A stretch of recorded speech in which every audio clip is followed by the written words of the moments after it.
Well, welcome back to Aspiring Runners. I'm your host, Ray Whitby. In today's episode, just going to fill in a few more thoughts on the previous video that we did, which is looking at running tips, 5 essential running tips for absolute beginners. And I wanted to go into a little bit more depth on some of those points. Maybe by now, if you've watched that first video, you've been out, you tried it, you've reflected on the video, you put it into practice. And it'd be really good to see your comments in that video below the video. Just insert your comments. Tell us how you got on. How did it feel? How did you cope? What kind of tips were useful to you? Or maybe you've got new tips that you'd like to share, that you have come up with yourself, or have imparted wisdom from friends. But in this video, I just wanted to go a little bit deeper into some of those points. And then the first point was really looking at the running gear. And I'd said to not overthink it. Don't overdo the preparation work on the running gear, at least not for your first few runs. And I think that is absolutely essential. You've got to keep it simple at this stage. Your first run, your first set of runs, you can do in very comfortable gear, things that you probably have in your closet already. And I can say you could spend hundreds of pounds, hundreds of dollars on running gear and find that actually it's not been that useful, hasn't been that helpful, never lived up to the hype that the marketers and the reviewers have said. And what you really should be thinking about is just finding what you've got in your closet, a pair of trainers that seem appropriate for those conditions that you're going out in. Of course, if you're living close by to hills or a lot of trails, you don't want to go out in tennis shoes, of course not. But you just have to be a little bit careful, making sure you do have something that's fairly appropriate for the conditions you're going out in. But all I'm saying here is don't over prepare so that you never actually get out the door.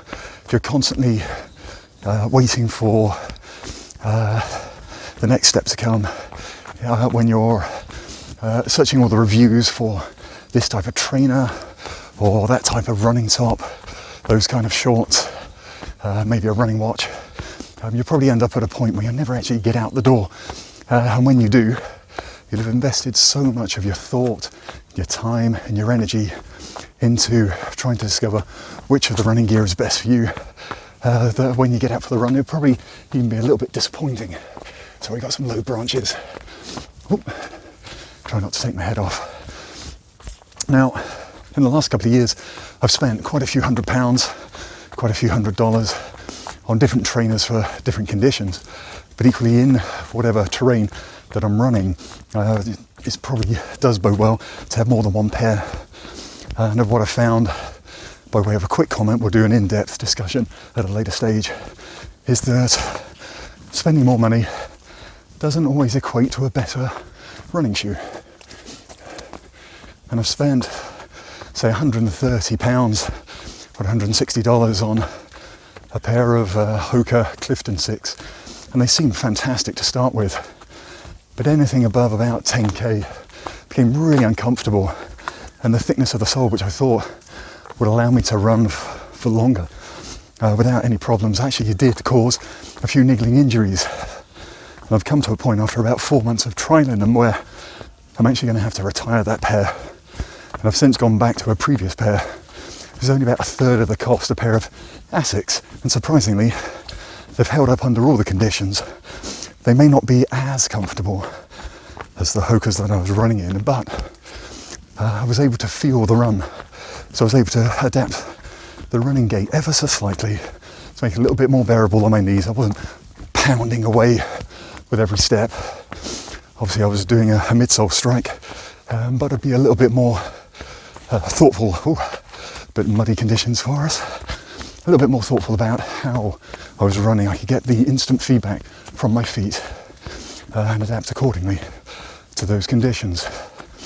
And equally, you don't need to spend hours doing research on, say, running shorts and GPS watches. And I think it is an important part And it can be a vital part of the excitement of running, is spending time doing those reviews and trying to figure out which is best for you. But until you get to a stage where you know you're going to commit, to say keep it simple. Maybe look at your wardrobe and pull out stuff that you can use for running. So for example, I'm currently running, though you possibly can't see it, in an old pair of cycling bib tights. And these things are probably about 12, 13 years old and still going strong. As comfortable as anything. It's without the chamois leather, so I haven't got absolutely everything bulky on the backside. A little bit self-conscious. I do like to run with an extra large running top to keep everything tucked in. One thing I would say, though, that even on the first couple of runs, that if you're really struggling with blistering or just soreness in the feet that's coming from, say, friction of each run, then maybe look at your socks as well. Maybe do actually go out for a couple of pounds, a couple of dollars, won't break the bank. Maybe just invest in something that's really useful. Woolen socks designed for running. So even if your feet get totally wet with sweat, well, these things should be wicking it away. But if they get completely drenched in big wet puddles, of course they're going to be wet, in very rainy conditions, then you can still run in them without too many problems, and it certainly won't stop you from running. I've done this on a marathon and had absolutely no side effects, at least from that part of investing in a decent pair of socks.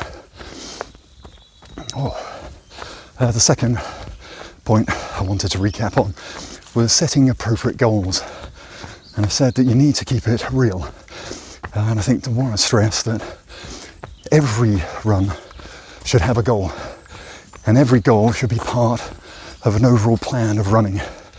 The strategy with a specific aspiration in mind. Whether it's, I want to achieve running non-stop for 1 kilometre, I want to go farther, 5 kilometres, 10k, etc., etc. But in the first few runs that you're doing, whether you're brand new to running or you're just getting into it, it's really keep those goals a little bit loose, so that if you're out there running and you're finding it very, very tricky, whether you're struggling to maintain the pace, you're struggling to make the distance, struggling to run without stopping or getting short of breath, then you need to be able to make that decision to say, okay, that may have been my goal, I need to adapt it a little bit for the moment. Of course, there is the danger you could adapt every goal on every run so much that actually your body isn't responding in the way it should. It's not getting stronger. The physiological changes are not happening as they should.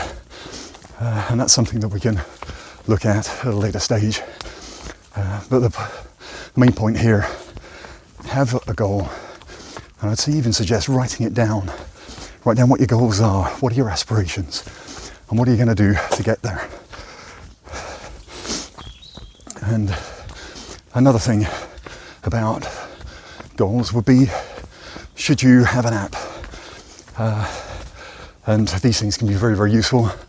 If you're out with a smartphone, these things can be providing you with live feedback and updates about what the next step is on that particular run. So I think they can be very, very useful. But equally, like the running gear, there's so many of them out there. You need to try a few and see which work for you. And don't be afraid to adapt them. We can go into some running plans that I found, and how one could approach adapting it to fit you, where you're at in your level of fitness, your capabilities at that time. And really it's not losing sight of what that goal is. I mean, ultimately it's about running for enjoyment. I think people can get out there and run seriously, and they get some benefit out of that just from the chemical high, the biochemistry within the body responding to the challenges of running and achieving distances and pushing your goals further and farther. But really is about, I think, of enjoying that run, whether you're by yourself or you're with other people. And that leads me on to the fourth point, and that is about inspiration. Certainly with an aspirational target, you need to constantly look at your enthusiasm for doing it. And in itself, it can become a reward of just plugging away the very next step within the training program and the runs. But what I want to do is just break it down a little bit more simply, log, and say that if you find that running with people is your thing and you get some enjoyment, then find a friend and get out there, run with your friend, schedule to meet up. Makes the process so much easier. Having somebody there that can spot you, encourage you, champion you, hold you to account. But equally, you may find that you really want to do it alone. I certainly did for the first, probably year and a half of running. I did run with a friend from time to time, but because he was stronger, quicker, had better endurance, I just felt almost slightly ashamed. I'd let myself go through middle life, and really found it much easier in my mindset to just take things at my own pace, not worry about what anybody else was doing. Didn't want to hold them back, and equally, if I felt I was pushing it too hard, I could bail out when I needed to. Now, there are some negatives in that. For example, if you do have a good running buddy, hopefully they're there to spot you. Hopefully they're a similar caliber as well. But they'll be the ones to really encourage you to push that little bit harder, to really boost your feelings, keep your emotional state high. And that, again, is really important when you're getting into running, or indeed any other sport. Doing it in company can be such a fantastic release of just being there in similar like-minded company that is really trying to encourage you to go that little bit further. Personally, I do like to run alone quite a lot, because then I can just ease out the stresses of the day. Don't worry about having to make conversation, which when you're running, if you're really trying to push it on a run, can be very, very trying, as I'm finding out whilst trying to record this particular episode, as I have in previous episodes. I found it very difficult to run and talk from time to time. But another thing I did find very recently, I was asked to step into a 5k to 10k group. They'd done their couch to 5k, they're going on to their next steps, and the guy that organised the group had a running injury. He overdid it one run and has wiped him out for 6 weeks probably. There was a second guy, his brother-in-law, then went ill, and they had nobody else that was able to cover the distance to be able to run with the back runners at a relaxed pace, then to be able to accelerate and get to the front runners. So they asked me to come in, be a part of this group, and found that particularly eye-opening, because sometimes you just forget about where you've started from and the progress you've made, and actually the experience that you've got that you've probably not even realised, and how useful that can be. And above and beyond all of that, I'd say it's also thinking about the just being there alongside somebody who is just on the edge of giving up, and just by your physical presence and maybe that one or two words of encouragement can be a real inspiration for them to just keep going, just to dig that little bit deeper and to try that little bit harder. and run it through to the end so they actually achieve their goals. And just being a part of that, again, real eye-opener for me of running in groups. Now it does potentially restrict you, but again, you've got to get your mindset correct. Like with the goals of each run, you've got to start out before each run, working out exactly what it is you're trying to get from that particular session. And if it is to run in a group, it may well be that it's not about your gain. Though, if you're doing long, slow miles for you, it could all be a part of your aerobic training. So, the last point, trying to look a little bit more in depth with, is what are the next steps? So if you're an absolute beginner or you're returning to running after a particularly long break, well, what do you do next? You've done your first run, maybe you've done your first couple of runs, well, what next? And you may be thinking, I've heard of the Couch to 5K app, I mentioned it earlier, maybe I should give that a go. And I think it can work for a lot of people. It's a very good app to use. I'm sure there are many others like it. But I'd say a word of caution, again, out of speaking to people that have gone through it, sometimes they can find even the Couch to 5K app quite a challenge. And they get very despondent because they cannot keep up with the middle parts of the sessions of when you go from very short runs with breaks and alternating those short runs with breaks, and then going into even longer runs with short breaks. And they can't quite make that transition, become a little bit despondent with it. And I'd say potentially you need to think about a transition goal. Just set your aspiration maybe slightly less than that to make it work for you, because there's no point trying to set such a grand goal you'll never potentially achieve, and failing and feeling so bad about it that you'll never climb into your running shoes ever again. So make it realistic, of course, just beyond your current capabilities. And in here, I'd say if you try the Couch to 5K and you're really struggling trying to get out and do the sessions, then maybe switch the app off, sit down with a piece of paper and say, well, what's next?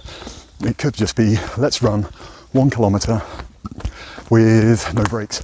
That is the aspiration. So you then break it down.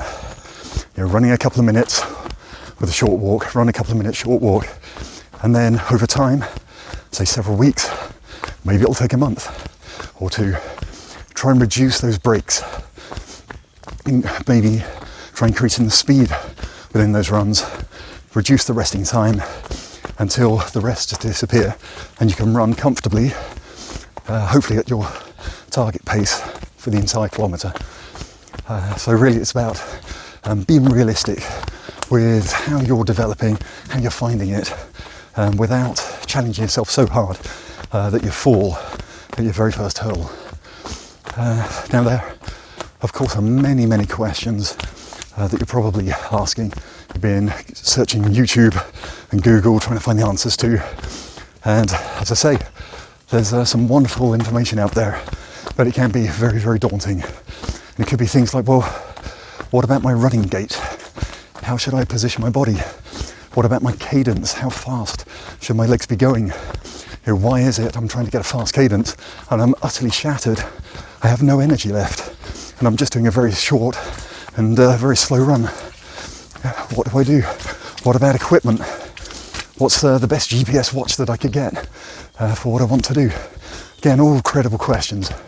But this particular moment, for this particular video, it's all about getting out there and just trying to enjoy the running and seeing how you get on. Adapt your targets as necessary. But above all, don't give up. Don't quit. Just keep coming back again and again. And let me know. I mean, if you are struggling, put those comments down below. Tell me where you're at. Maybe there's something that I haven't thought of yet that would suddenly pop to mind that I could then impart. There are probably others within the community of runners that have also been there and done that, and they've got a solution that you could try. So it really is important that, in my mind, that you would join the Aspiring Runners community and come together to be able to help each other, spur each other on, provide that insight, provide that wisdom. So please click on subscribe, go down below the video, comment away, and thank you so much for joining me on this particular run. So catch you next time on Aspiring Runners. See ya.